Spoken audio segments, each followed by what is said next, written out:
पुराने जमाने की बात है। एक मुल्क का सेनापति बादशाह से भी ज्यादा ताकतवर था। बादशाह इसी बात को लेकर हमेशा परेशान रहता था। एक दिन सेनापति ने अचानक बगावत कर दी और बादशाह का कत्ल करके खुद सल्तनत का बादशाह बन गया। काफी साल बादशाहत के मजे लूटने के बाद उसने दरबार में ऐलान किया कि अब वक्त आ गया है कि मैं अपनी सल्तनत किसी और के हाथ में दे दूं, मगर मेरी एक शर्त है कि मेरा उत्तराधिकारी मुझसे भी ज्यादा चालाक और होशियार होना चाहिए। मैं अपने वक्त में इतना होशियार और चालाक था कि एक ही वक्त में 10-10 घरों को एक साथ अपनी चालाकी से लूट लेता था। यह सुनकर दरबारियों में से एक शख्स जिसका नाम बिल्लू था, वह आगे बढ़ा और कहने लगा, हुजूर, आप 10 घरों की बात कर रहे हैं, मैं तो पूरी की पूरी बस्ती ही खा जाऊं, वह भी बिना डकार लिए। सेनापति बादशाह ने कहा, तो ठीक है, तुम पास वाली बस्ती में जाकर अपना कमाल दिखाओ। अगर तुम सफल रहे तो मैं सारा राजपाट तुम्हें सौंप दूंगा। बिल्लू वहां से निकल पड़ा, अपनी बीवी को साथ लेकर बस्ती की ओर। वह एक सौदागर के भेष में उस बस्ती में रहने लगा।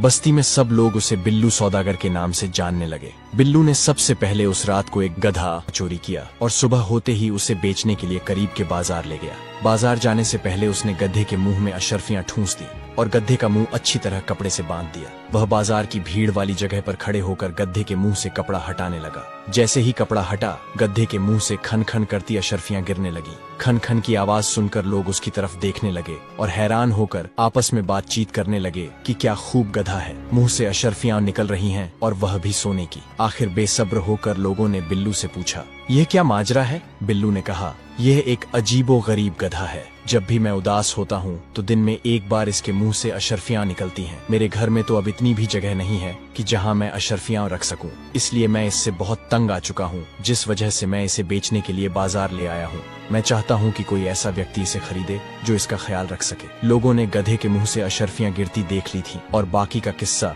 बिल्लू सौदागर ने बता दिया था। सबने यही सोचा कि इसके लिए अगर मुंह मांगी कीमत भी दे दी जाए तो सौदा महंगा नहीं। अब लोग इस गधे को खरीदने के लिए बोलियां लगाने लगे। आखिरकार एक बनिए ने गधे को 10,000 सोने की अशर्फियां देकर खरीद लिया। बिल्लू सौदागर ने 10,000 अशर्फियां बनिए से ली और जमीन पर पड़ी अशर्फियां उठाकर घर चला आया। दूसरी तरफ बनिया गधा लेकर अपने घर की तरफ चला गया। सब लोग तमाशा देखने के लिए बनिए के पीछे पीछे उसके घर पहुंच गए। बनिए ने कहा, भाइयों, चलो अब गधे के मुंह से अशर्फियां निकालते हैं। बनिया और बाकी लोग उदास शक्ल बनाकर गधे के सामने बैठ गए। काफी देर इंतजार करने के बाद जब अशर्फियां गधे के मुंह से ना निकली तो वे परेशान हो गए। इस दौरान एक अक्लमंद शख्स वहां से गुजरा। उसने जब देखा कि इतने सारे लोग परेशान बैठे हैं तो उनसे पूछा, क्या माजरा है? बनिए ने उसे सारी बात कह सुनाई। उस अक्लमंद आदमी ने बनिए को बताया, तुम्हारे साथ धोखा हुआ है। इससे पहले कि वह लुटेरा भाग जाए, फौरन उसे पकड़ लो, फौरन उसे पकड़ लो। सब लोग इकट्ठे होकर बिल्लू के घर पहुंचे और दरवाजा खटखटाकर बिल्लू को आवाज दी। अंदर से उसकी बीवी ने कहा, जी, बिल्लू तो किसी काम से बाहर गए हुए हैं, आप बाहर इंतजार करें, मैं अपना पालतू कुत्ता भेजती हूँ, वह वहाँ जाकर अपने मालिक को अपने साथ ले आएगा। लोग यह बात सुनकर हैरान हो गए और सोचने लगे कि एक कुत्ता अपने मालिक को कैसे घर ला सकता है। असल में यह बिल्लू सौदागर की एक और चाल थी।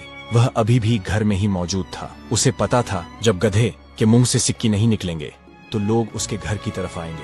इसीलिए उसने अपनी बीवी को पहले ही समझा दिया था कि क्या करना है। तुरंत बिल्लू की बीवी ने कुत्ते को आजाद किया, जो दरवाजे से निकलकर लोगों के सामने से होता हुआ भाग गया। दूसरी तरफ बिल्लू अपने घर की पिछली दीवार फलांक कर कुत्ते के संग भागा। कुछ ही देर में उसने कुत्ते को पकड़ लिया और उसके साथ वापस घर की तरफ आ गया। थोड़ी ही देर गुजरी थी कि लोग आंखें फाड़े बिल्लू को देख रहे थे, जो अपने कुत्ते के पीछे पीछे चला आ रहा था। सब लोग ये बात भूल गए कि वे वहां क्यों आए थे और कुत्ते की प्रशंसा करने लगे कि ये कुत्ता तो बड़ा ही कमाल का है। तभी एक सेठ ने बिल्लू से कहा कि मैं इस कुत्ते के बदले 5,000 अशर्फियां दूंगा। बिल्लू बोला, मैं इस कुत्ते को किसी भी कीमत में नहीं बेचूंगा, यह एक जादुई कुत्ता है। सेठ बोला, चलो फिर 10,000 ले लेना। बिल्लू मान गया। वह सेठ कुत्ते को लेकर अपने घर की तरफ चल पड़ा और लोग उसके पीछे पीछे चल पड़े, यह देखने के लिए कि कुत्ता आखिर घर से गए हुए शख्स को कैसे वापस लाता है। जिस सेठ ने यह कुत्ता खरीदा था, उसका एक गुलाम भी था जो सेठ से बड़ा ही तंग था और हमेशा इसी ताक में रहता था कि कब मौका मिले जिससे वह हमेशा के लिए सेठ के घर से भाग सके। सेठ अपने घर पहुंचा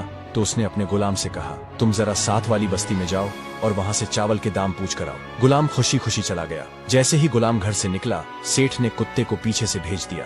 गुलाम को मौका मिलते ही वह भाग खड़ा हुआ और कुत्ता भी कहीं दूर निकल गया। काफी देर गुजर गई। जब गुलाम और कुत्ता दोनों वापस न आए तो लोग समझ गए कि उनके साथ एक बार फिर धोखा हो गया है।